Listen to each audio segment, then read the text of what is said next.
Me da muchísimo gusto tener la oportunidad de platicar por algunos minutos con Ernesto Núñez Albarrán. Usted lo va a ubicar en cuanto escuche su voz, estoy seguro, y además porque en redes lo encuentra como @chamanesco. Él es periodista, se dice explicador político y sí que lo es. Realmente es un término muy adecuado para Ernesto. Usted seguramente lo ha escuchado colaborar, por ejemplo, con Carmen Aristegui en Aristegui Online. También publica en P de Página, es asesor en el INE México, profesor de la Facultad de Ciencias Políticas y Sociales de la UNAM, en el Departamento de Comunicación de la Universidad Iberoamericana, durante 25 años reportero y editor en el diario Reforma. Ernesto, ¿cómo estás? Muy buenos días. Hola, ¿qué tal, David? Muchísimas gracias. Qué gentil eres. Buenos días. Oye, gracias por tu tiempo. Oye, para abrir boca, creo que habría aquí dos vertientes que analizar respecto a la reforma electoral que se plantea por parte del gobierno federal en nuestro país. Una tendría que ver con este asunto de entender en qué consiste realmente esa reforma, Ernesto, porque creo que estarás de acuerdo que hay mucha desinformación, hay mucha fake news, o sea, lo primero es entender que sí, que no, y luego la parte de la política, de los tiempos, es sumamente interesante. ¿Por dónde partir para entender qué Claro. es, Ernesto, realmente lo que vendría si se aprueba esta reforma electoral como está planteada? Pues sí, mira, David, lo primero yo creo que habría que explicarle al auditorio es, el presidente López Obrador prácticamente durante los 4 años que lleva de gobierno ha mencionado de manera muy recurrente el tema de que es necesario hacer una reforma político-electoral. Él tiene una historia, pues, de mucha tensión con las autoridades electorales, ¿no? En 2006 creo que quedó muy claro que de alguna manera fue víctima de a lo mejor no de un fraude electoral a la antigua, digamos, pero sí de una acción coordinada de varios actores que se pusieron de acuerdo para cerrarle el paso para llegar a la presidencia. Y me parece que a partir de ahí, y además de lo que había pasado él en Tabasco en los años 90, en fin, él tiene una relación, digamos, esta relación de mucha tensión con las autoridades electorales, ¿no? De manera que al llegar a la presidencia él planteó de inmediato que era necesario, aunque nunca hizo una propuesta concreta. Siempre ha sido muy crítico de la autoridad electoral, siempre ha sido muy crítico de las reglas que hoy tenemos, pero él no había planteado una reforma electoral hasta el pasado 28 de abril, cuando presenta un proyecto que hoy sabemos que redactaron Pablo Gómez y Horacio Duarte, y que es un proyecto que plantea, por la manera en la que está planteado, que es una reforma constitucional. Fíjate, él está planteando reforma a más de 15 artículos de la Constitución. Él está replanteando por completo el sistema político electoral mexicano, no solo porque propone, por ejemplo, que desaparezca el INE y se cree una cosa que se llamaría el INEC, Instituto Nacional de Elecciones y Consultas. Está planteando desaparecer los organismos públicos locales electorales, está planteando desaparecer los tribunales electorales locales, está planteando reducir las 2 cámaras del Congreso, diputados y senadores, está planteando modificar la manera en la que se eligen a los diputados y a los senadores, e incluso también la manera en la que se designan a los consejeros electorales y a los magistrados de los tribunales. Entonces, sí es un cambio de fondo lo que está proponiendo el presidente López Obrador, y eso me lleva al segundo tema, que es, yo creo que la gran pregunta que se están haciendo muchos, desde luego las autoridades electorales actuales, los actores políticos, es si es el momento, cuando ya estamos a 1 año y medio de que arranque formalmente las elecciones de 2024, si es el momento oportuno para que la clase política se meta a este asunto tan delicado que sería modificar por completo el sistema político mexicano. Y ahí pues hay diversas opiniones. Evidentemente quienes promueven la reforma y el partido en el poder dicen que sí, que es el momento. Hay quien piensa que no. La mayoría de los expertos electorales de este país, de hecho acaba de haber un desplegado de varios académicos, algunos de los cuales han sido de los más analistas más serios del sistema político mexicano, pues han dicho que no es el momento oportuno para hacerlo, porque ya están sobre la mesa, mi querido David, los peores incentivos para llevar a cabo una reforma política. Es decir, en este momento, cuando ya se echaron a andar la sucesión presidencial y las precampañas, no solo en el partido, en el gobierno, sino en los partidos de oposición, quizá estemos en el peor momento para ponerse a revisar las reglas. Desde mi punto de vista, con la experiencia experiencia que yo tenga, mucha o poca, yo creo que pienso que lo mejor sería ir al 24 con las reglas que hoy tenemos, y después del 24, ahí sí, quien resulte electo o electa, que convoque a un gran acuerdo para una reforma política que sin duda sí necesita el país, David. Desde luego que son revisables las autoridades electorales que tenemos, las leyes electorales que tenemos, si es necesario seguirle dando tanto dinero a los partidos, si es necesario tener cámaras tan grandes, todas esas cosas desde luego que son revisables, pero me parece que sería mucho más oportuno, mucho más adecuado que quien llegue a la presidencia en el 24 pudiera sentarse con todos los actores políticos e ir hacia esa gran reforma política que está pendiente, por cierto, David, desde la primera alternancia con Fox. Fox en México hemos tenido alternancia, pero no hemos tenido una transición realmente de las instituciones. Está pendiente esa gran reforma del Estado desde el momento en el que el PRI perdió la presidencia, y creo que sí es necesaria hacerla, pero me parece que en este momento, cuando ya estamos al cuarto para las 12 de las elecciones presidenciales, es el peor momento para hacerlo. Oye, Ernesto, a ver, platícanos más de eso, de los tiempos, porque tendrían que lograr esto, aprobarlo y entrar en vigor en determinados tiempos. Digo, hay Claro. otras experiencias previas que no son algo tan grande, pero controversias que tú conoces perfectamente, por ejemplo, las vividas aquí en Baja California, que decían, es que si no haces el cambio antes de 90 días, no aplica para este proceso, aplicaría hasta el que sigue. Pero bueno, regresando a lo que nos ocupa hoy, platícanos de esos tiempos. Claro. Si esto se aprobara, ¿cuándo tendría que aprobarse para que pudiera ser funcional en el próximo proceso electoral? Mira, hay un dispositivo en la Constitución que señala que las leyes electorales, tanto a nivel local como federal, y efectivamente hubo una controversia, una polémica en el caso de Baja California, en la que hace un par de años, efectivamente la Constitución dice que no se pueden cambiar las reglas del juego 90 días antes de que inicie formalmente el proceso electoral. El proceso electoral de 2024, donde se renovará la presidencia, las cámaras, un montón de gubernaturas, se comienza en septiembre del 2023, es decir, 9 meses antes de la fecha prevista para la elección, que sería el primer domingo de junio del 24.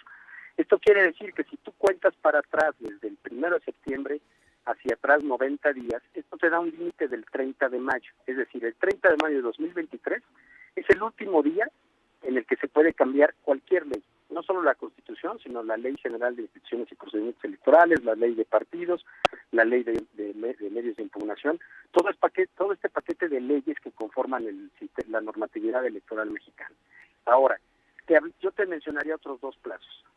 El 4 de abril, tendrá que estar nombrado los 4 nuevos integrantes del Consejo General del INE. ¿Por qué? Porque Lorenzo Córdoba, Ciro Murayama, José Roberto Ruiz Aldaña y Adriana Favela, 4 consejeros, concluyen el plazo para el que fueron electos en 2014, el 3 de abril de 2023.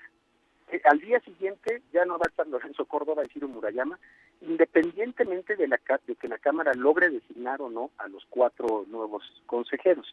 Entonces, cuando tú tengas ya el INE, cuando se vencen estos plazos tendrán que estar nombrados. ¿Esto qué quiere decir?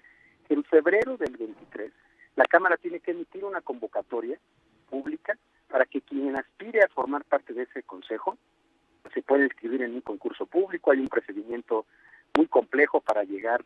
Normalmente son más de 300 personas las que se inscriben para este concurso, para al final elegir a 4. Y entonces eso arranca en febrero del 23.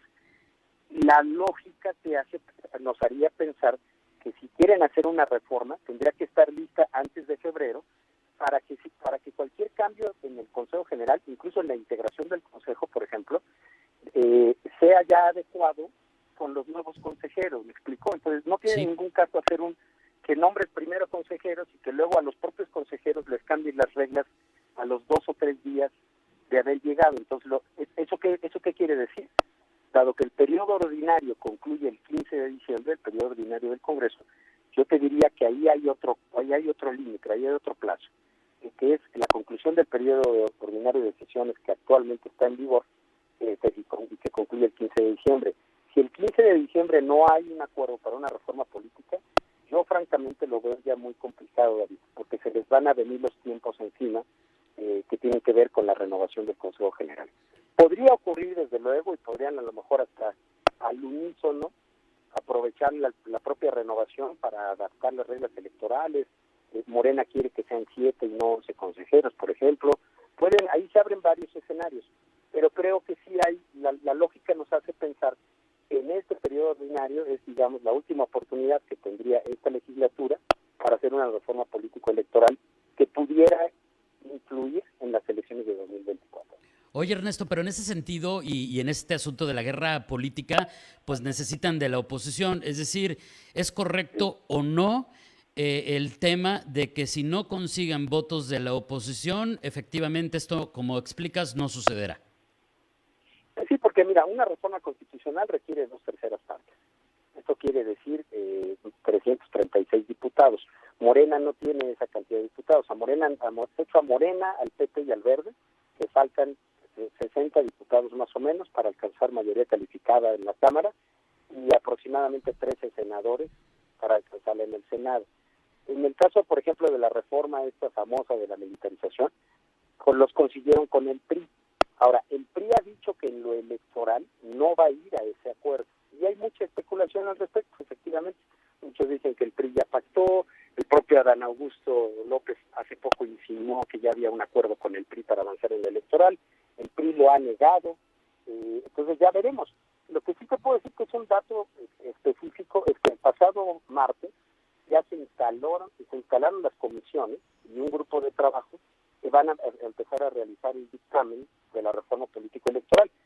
Una reforma político-electoral, por fuerza, David, tiene que tener el más amplio consenso, porque son las reglas del juego político. Entonces, claro, aunque una fuerza no esté de acuerdo, esa fuerza va a poder tener un argumento para que si pierde la elección, poder argumentar que perdió por culpa de las reglas. Entonces, creo que ahí, y por lo que se escucharon en los discursos del pasado martes, todos los partidos sí están planteando, sí están de acuerdo en que tiene que haber un consenso. Incluso Morena, que había estado advirtiendo que iban a mayoritear y que iban a utilizar su mayoría y que no sé qué, incluso Morena le cambió bastante al discurso en la sesión esta que te comento de comisiones y ha empezado a decir dos cosas muy interesantes. Una, que sí tiene que ser por consenso, y dos, que no pretenden ya esta idea de destruir al INE o cooptarlo, y ya no van a ir ahí. Esperemos que sea cierto, porque sería, yo creo que lo peor de que le podría pasar a este país, perder eso que nos costó décadas y muchas luchas, ¿no? A nivel local y a nivel nacional, luchas de muchas personas que en realidad el propio Andrés Manuel, que lucharon en contra del fraude electoral. Me parece que sería un retroceso terrible que México perdiera una autoridad electoral que hoy me parece que tiene bastante crédito ciudadano, ¿no?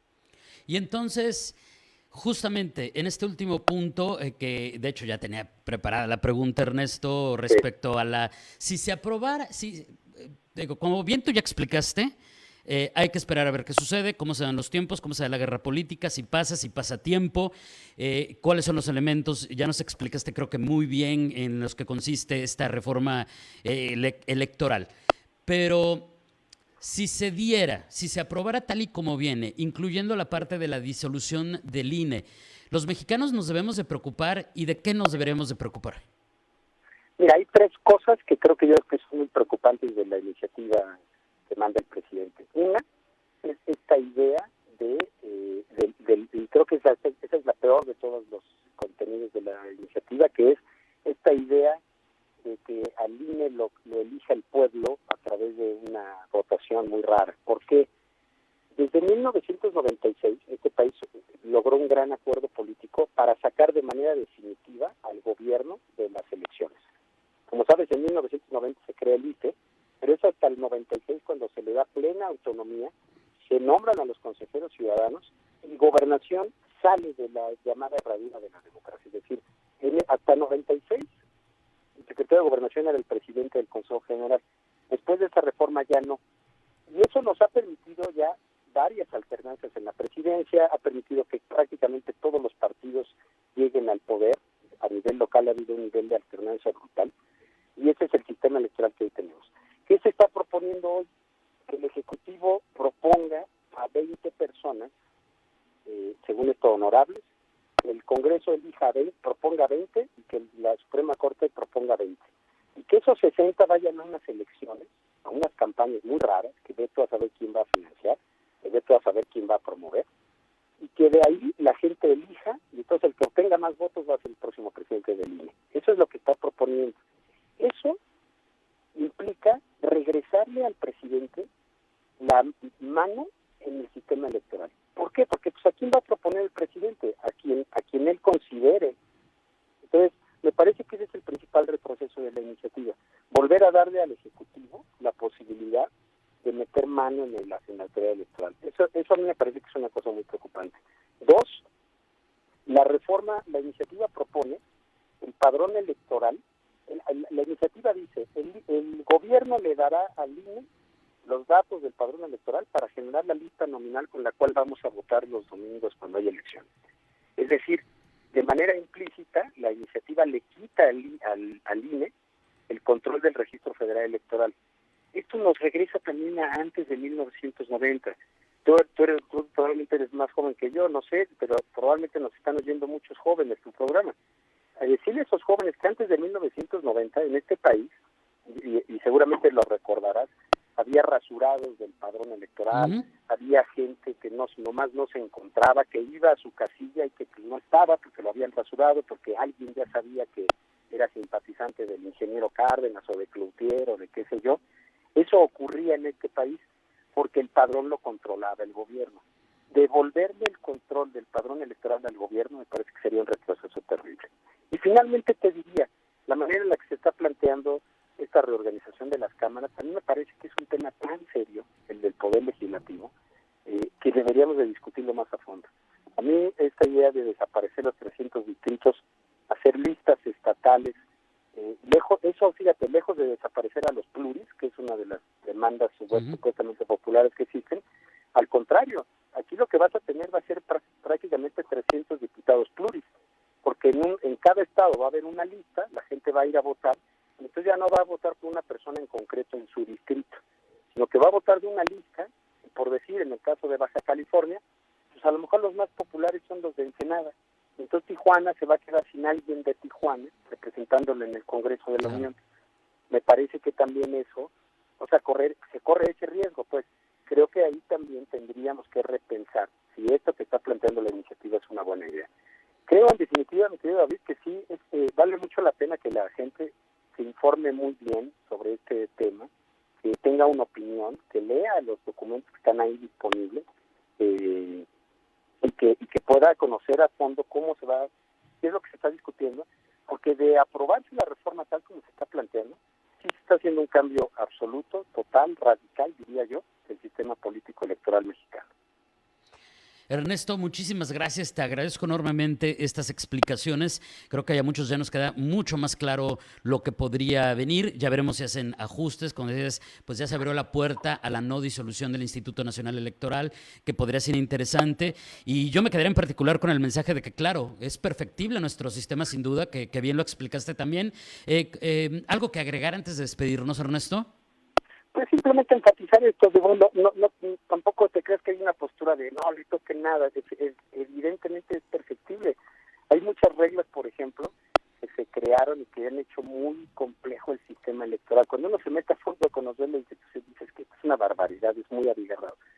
Valdría la pena simplificarlo, pero siempre y cuando todas las fuerzas políticas estén de acuerdo en eso, y creo yo, no sé si coincidas conmigo, David, una vez que pase la efervescencia electoral del 24, que de alguna manera, por una serie de razones ya nos metimos ahí, y ya todo el mundo está pensando en eso, yo creo que es mejor que los temas calientes se discutan con cabeza fría y no al calor de la propia contienda política que siempre genera los peores incentivos para los acuerdos. Totalmente de acuerdo. Ernesto, muchísimas gracias. Ha sido un placer. Un abrazo a la distancia y muy buenos días. Gracias, David. Un abrazo. Excelente fin de semana. Es Ernesto Núñez Albarrán, el chamanesco, así lo encuentran en redes sociales, @chamanesco, periodista, explicador política, colaborador de Aristegui Online, de P de Página, asesor del INE, profesor en la Facultad de Ciencias Políticas y Sociales de la UNAM y en el Departamento de Comunicación de la Universidad Iberoamericana, pues dándonos detalles, explicándonos qué es lo que realmente sucede con esta propuesta de reforma electoral en nuestro país.